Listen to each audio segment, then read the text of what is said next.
Morning, it's Matt Jeffrey, and this is a video about meaning.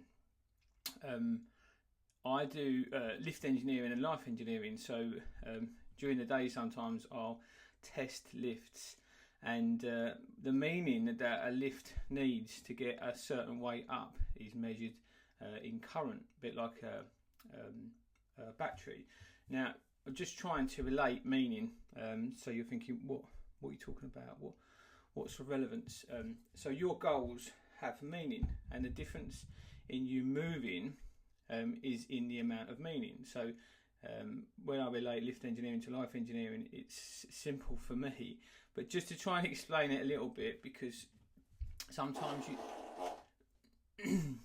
you find it difficult in coaching is to relate in something that people can understand, because what moves some people to take action is different than than other people. So that level of standard at what you're willing to sit and accept for some people might be less.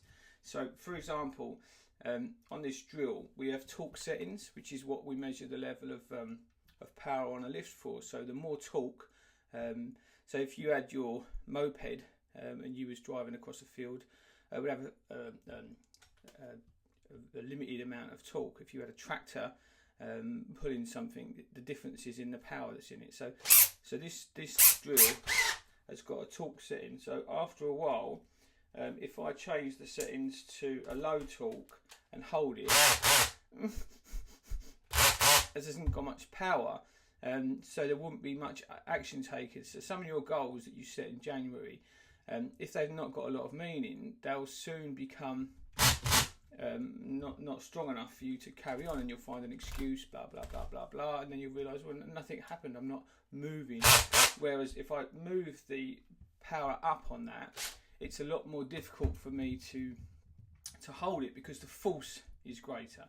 It's the same on a lift. If I do a test on a passenger lift and measure the current with the full load up, which is what I have to do as part of the test, the current is a certain value, and that's what the drive unit applies to the system to move that load from where it is to where it's got to be, and it changes that setting to give it a constant speed during its travel.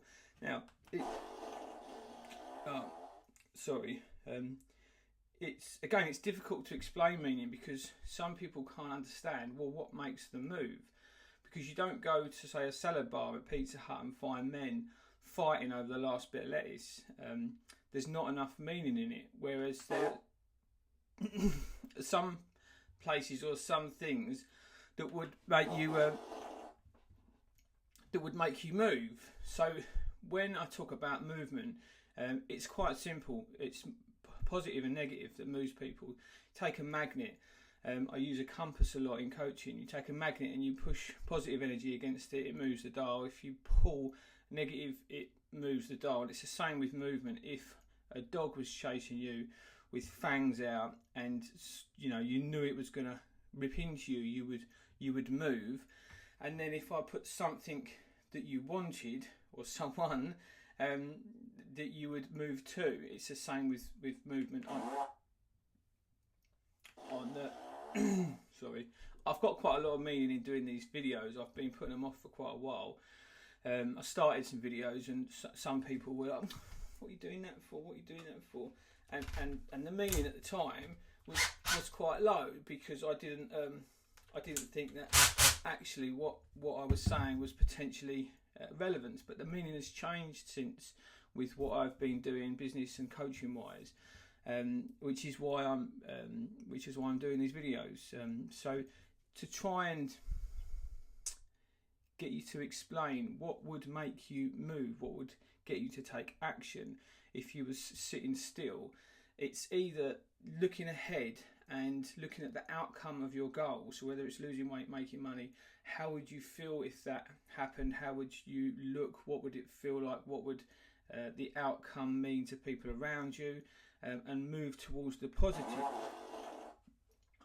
The positive, sorry, or the negative behind you is maybe if you didn't move and take action, that what would happen if you left it and didn't move and didn't take action. So if I was in a situation where I had to move because the outcome was that bad that I felt that I needed to take some sort of action, then try and understand how I can relate this to someone that would understand what meaning is in, and some things how we've got so much meaning that we take action, and others that are not that important that we don't bother doing anything.